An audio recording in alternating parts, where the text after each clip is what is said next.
Hey everybody, welcome back to the Engineered Angler. I got a little bit wet coming over here. It's raining quite a bit and it's going to be raining for a few days.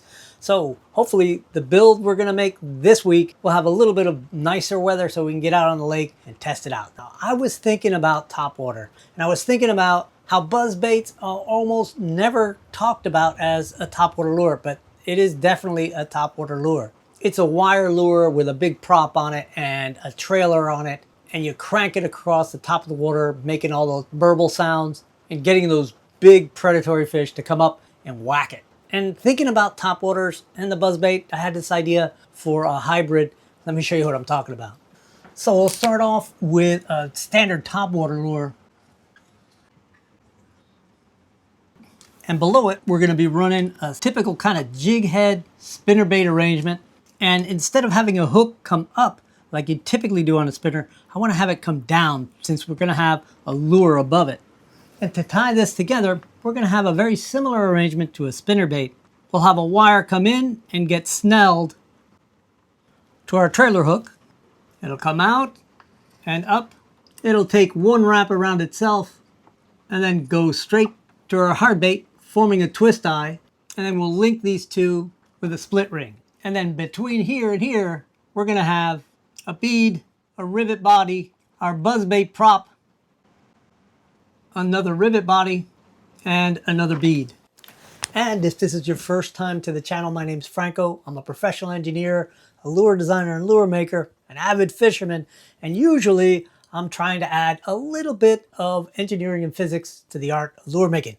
But in this one, not a whole lot of engineering, just a little bit of innovation. Let's go ahead and get started by making the actual topwater hard body lure. First, we're going to need a wire harness. I'm using some stainless steel leader wire. This is 195 pound breaking strength. It's a number 13. And just as a reminder, you can find all the stuff that I use and most of the tools that I use, unless I make them myself, in my Amazon store. And you'll see a link for that in the description. So first, we'll make the twist eye for the tie-on eye. And I'll use the lure mold to mark where the tail eye is going to go. And I'll just make a quick kink there and take it back to the twisting machine. Trim off the excess. All right, we've got our harness. Let's add a little weight to it. And because we want this lure to float pretty much horizontally, I'm going to add the weight just forward of the center since the back is tapered more and has less buoyancy. And I'll just mark that with my fingers and pinch on my little 2.5 gram split shot. And I hope you can see it's hanging down from the wire. That'll place it nice and low on the body. Now I can close the mold and we can pour this thing.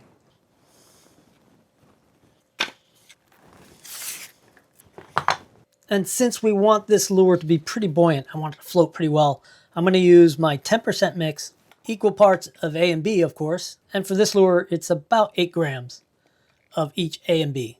And since 8 and 8 is 16, and 10% of 16 is 1.6. I'll be adding 10% microballoons, so 1.6 grams. So I'll zero the scale. And there we go, 1.6, almost exactly. And we'll blend this. And it always seems like it would never blend, but it does. I'll zero the scale again and add 8 grams of part B. And if you notice a background noise and the lights flickering a little bit, that's because the compressor just kicked on. Now we don't have a whole lot of time to get this stirred together. Even though by keeping these in the little refrigerator I have, it actually slows cure time just a little bit and gives me a little more time to mix than I would normally have.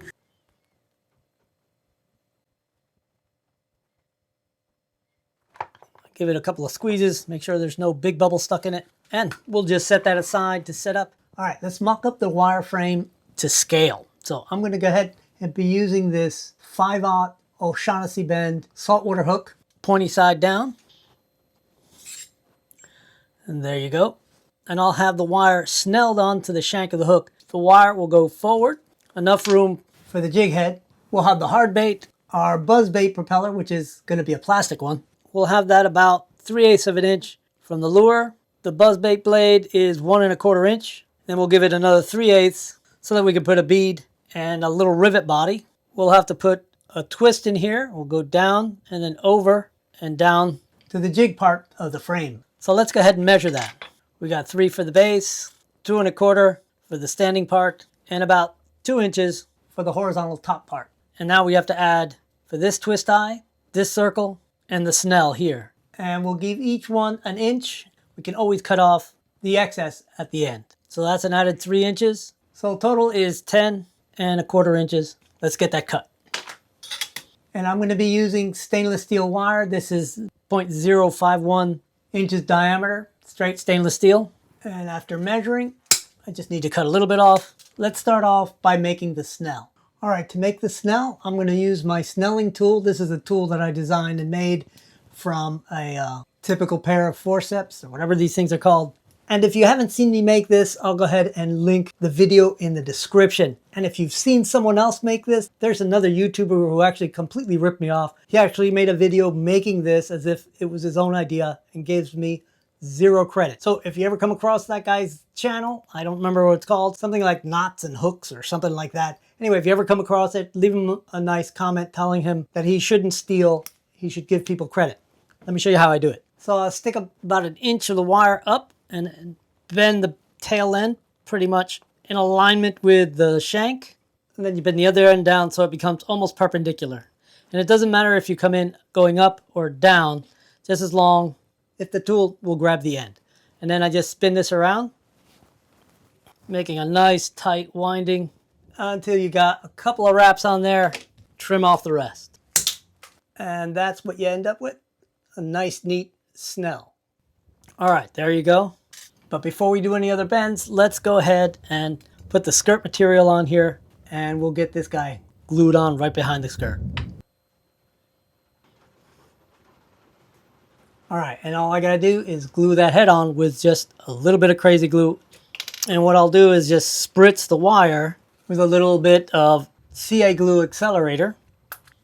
And then I'll put the glue right inside the jig head or the bullet weight and just slide it down and let the glue set.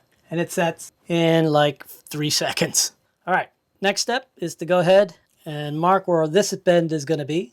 And we'll just get it bent to right about the angle we need. And that's about right. Now we need to form this tie-on eye. And I'll just grab it with the bending tool and give it a little kink just so I don't lose it. And we'll bend it over.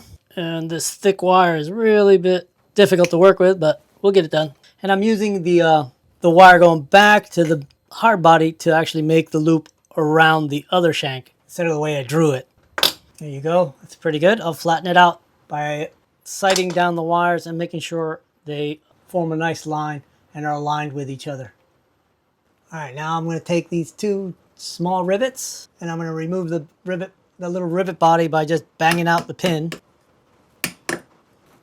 And there you go. Now I'm going to stick a red bead on there, a rivet, our propeller, another rivet, and a red bead, and we're ready to make the last eye. And I'll just do that with my wire bending pliers, and I'll leave a little bit of a gap between where I'm bending and the bead so I can get a wrap on this. And I'll get it bent down about 90 degrees to the main wire, and then I just need to give it like a half wrap, and that's more than strong enough. And then we just snip off the excess, and we got a nice noisy prop, a good connection for our hard bait. All right, let's go ahead and demold this. It's been about 30 minutes. Tiny bit of flash, but not much. Looking good. Let's go ahead and I'll cut off the sprue, give it a little bit of cleanup, and we'll move on to get this thing painted up. And in the meantime, the rain has really pressed, and I need to get inside and get something to eat.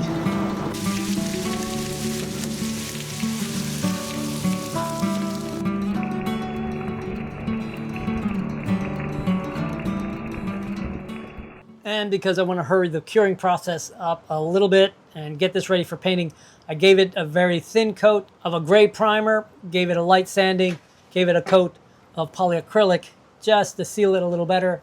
And now I'll give it about 30 minutes or 40 minutes at about 150 degrees Fahrenheit, and that should get it.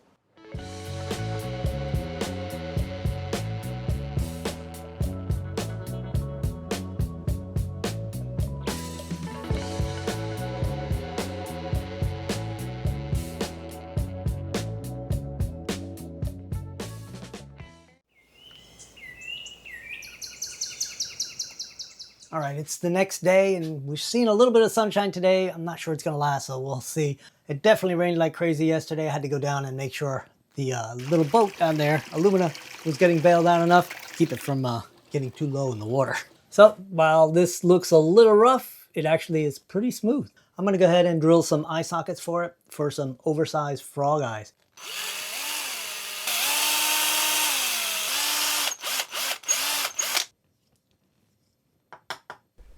And with this done, we can go to the paint booth and get this thing painted. All right, so my plan is to do a general frog pattern, not super sophisticated or realistic, but I want to use sort of froggy colors here, kind of a yellow to orange to sort of a bright green, and then going into a dark green with this moss green. And then we'll put some details in it.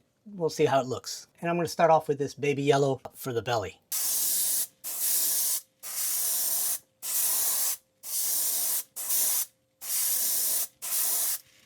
And I'm going to turn on my extractor so I don't have to breathe this stuff.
I'm pretty happy with the paint job, and I can't help myself. I'm gonna have to put a little bit of red at the chin, and I'm using pearlized red.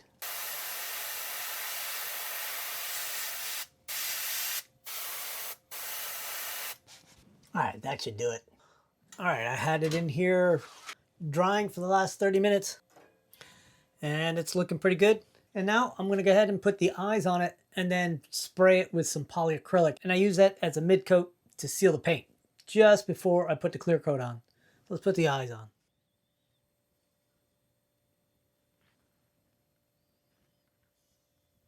And there you go. I think it looks pretty cool with these frog eyes, especially looking straight down at it. And now for a couple of coats of the mid coat.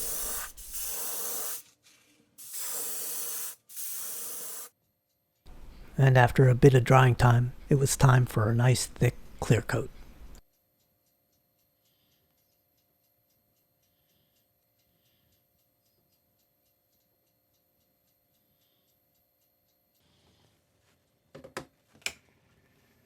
All right, next stop, the lake. All right, we're out here at the lake, getting a break from the rain. Hopefully it'll hold out. So just giving it a couple of casts and trying it out. There's a couple of things I would have done a little differently. One, I would have made this jig head just a little bit lighter, maybe a lot lighter. Doesn't really need all that weight. And then I would have offset it in a little bit so the floating lure is far behind it. This way I don't have to worry about it tangling. Although I've tried it a few times, doesn't seem to tangle that much. But it does give you a really nice topwater burble. Let's go ahead and cast it and see what it does.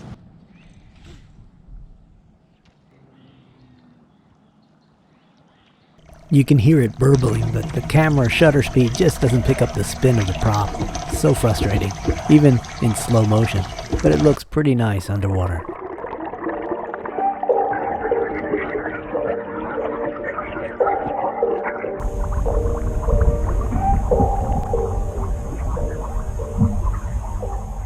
All right, guys, let's get a little poll going. Who thinks the top lure is going to get the first hookup, and who thinks the bottom one? Now, I think the smart money's on the treble hook since there's 3 hooks, but this one's closer to the fish. What do you guys think? which one's going to hook up first. So if you want to give your opinion, go ahead and pause the video right now and write it in the comments, and let's see if I can catch a fish.